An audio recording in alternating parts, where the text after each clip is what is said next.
truth is destructive, but it's destructive primarily in a society that is built a lot of itself on lies and deceptions. And that destruction, as painful as it is necessary. Historians have observed that when civilizations collapse, there is an uptick in taxation. And one of the case studies of this is the ancient Roman Empire, which initially was only taxing 1%, but toward the end of its, or to the beginning of its collapse, was climbing upwards of 5% taxation. And in the case of farmers, whom had to contribute not only money, but portions of their product, of their crops, to feed the army and royalty, it's calculated that they were paying upward of 10% of their earnings in tax. Now we compare that to today, and that sounds like a dream. That sounds, wow, wouldn't it be nice to only pay 10% tax? Whereas if you do the math, it's for some people it's close to 50%. For most people, it's not that far off, especially when you count in all the other ways in which we're taxed. Whether it's through the gas you use to pump your car, the tax for the property you're living on if you own a home or any piece of land. For instance, I have a small home. I pay every month $500 in property tax. You add all this stuff up, you can easily get to 50%. I did it at one point, and during Obamacare, that law was passed as a tax. If you factor that in, if you were actually paying being forced to pay for health insurance, it's insane. I mean, the amount of money that comes out of our pocketbook through force is insane. It's there should have been a collapse long ago. No, I'm not saying historians are wrong.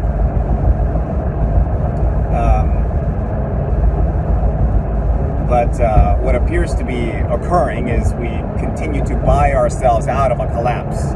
We've branded our nation as too big to fail.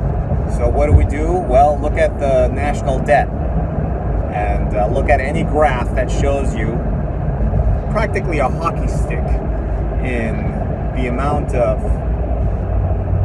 spending and printing of money that has occurred in the last 30 years. It's obscene.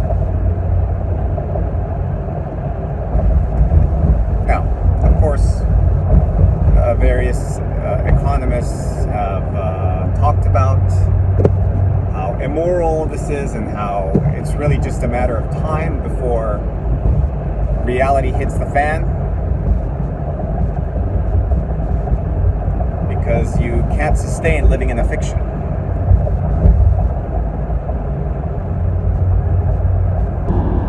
Now, why are the taxes increased to begin with? Now, this is where I think historians get things a little wrong. They're focusing on the symptom, not really what is underneath the collapse itself of the civilization. And what I think is operating underneath that eventually leads to this collapse is the accumulation of lies and the need for the society to increasingly go along with untruths, to increasingly turn a blind eye to the fact that the emperor is not wearing any clothes. This builds up a kind of social tension, a internal dissonance with the citizens. And as the institutions of power grow in power through these lies, simultaneously being less able to sustain the lies. The resentment increases among the society. The desire for control then increases by the part of those in power, and therefore the amount of spending.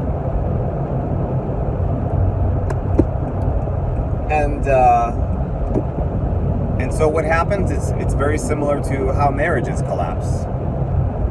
A little bit at a time, and then suddenly all at once. It's like the dam just breaks.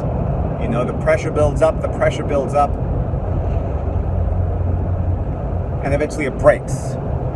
Why? Because the institutions of power have grown in their power through deception, through lies that they keep forcing the citizens to play along with, and the amount of that deception grows and grows and piles up, and people can't sustain it psychologically anymore.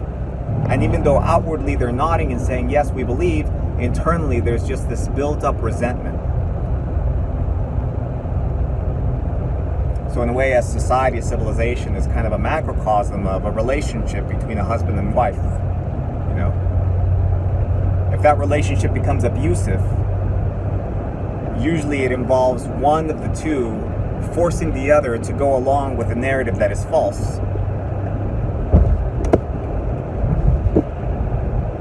And you start to see a lot of gaslighting. And boy, is there a lot of gaslighting today at a civilizational level.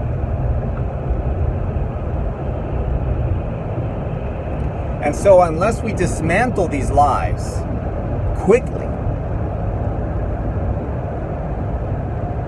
and which is kind of happening, and it's wild to witness what's happening today, where there's this massive amount of pressure release going on with the truth of things coming to light. The entire Epstein situation is one of those pressure release valves. And so if there are no consequences, to those crimes, and furthermore, no consequences to those that were leveraging, that were blackmailing these people, to those institutions of power that operate usually in the dark, that were leveraging these people by intentionally putting them in these situations. If consequences don't land for these people and these institutions, it's game over. Because if you continue to ask people to play along with the falsehood, it eventually builds up.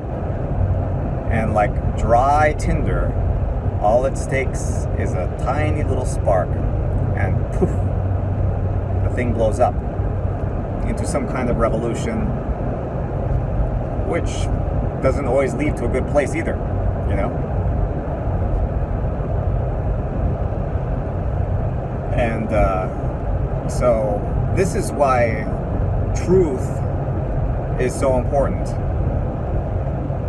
Truth, like I said in that video about the ant colony, truth is destructive, but it's destructive primarily in a society that is built a lot of itself on lies and deceptions. And that destruction, as painful as it is necessary. So that is truly what leads to civilizational collapse, in my opinion, is the accumulation of lies, and that civilization growing in ways because of those lies being perpetuated. Once the truth becomes a destructive force, then you know your civilization is more of a cancer than anything real or valuable. But there is something that we can all do. There is something we can all do to help rescue our dying civilization. It's something that is within our grasp, within our power.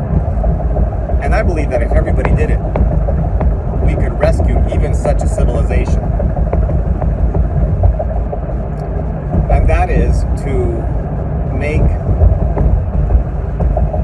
everything that is in your immediate realm of control, yourself, the place you live in, and perhaps the property it's on, the immediate exterior of your residence, make all of that more beautiful, more organized and more beautiful. If everybody worked on making things that are within their control more beautiful and more orderly, it would infuse the world with a kind of optimism and positivity that would in and of itself transform our attitudes, our work ethic, and our capacity to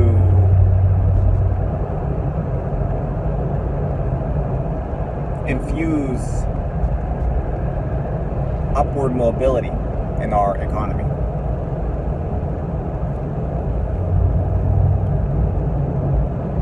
But unfortunately, it's an uphill battle, because as economies and societies collapse, so does our own will to even want to try harder, to even want to improve our surroundings. There is a kind of nihilism that sets in, which only serves to accelerate the decline. But it is the one thing that is within our individual control. Especially if you're have already been living a responsible life and you aren't overspending like your own leaders. You are living within your means. The only other thing you can do is to work on beauty, making your environment, your neighborhood more beautiful and more orderly. And that is how we work toward rescuing our civilization. Let's work toward beauty.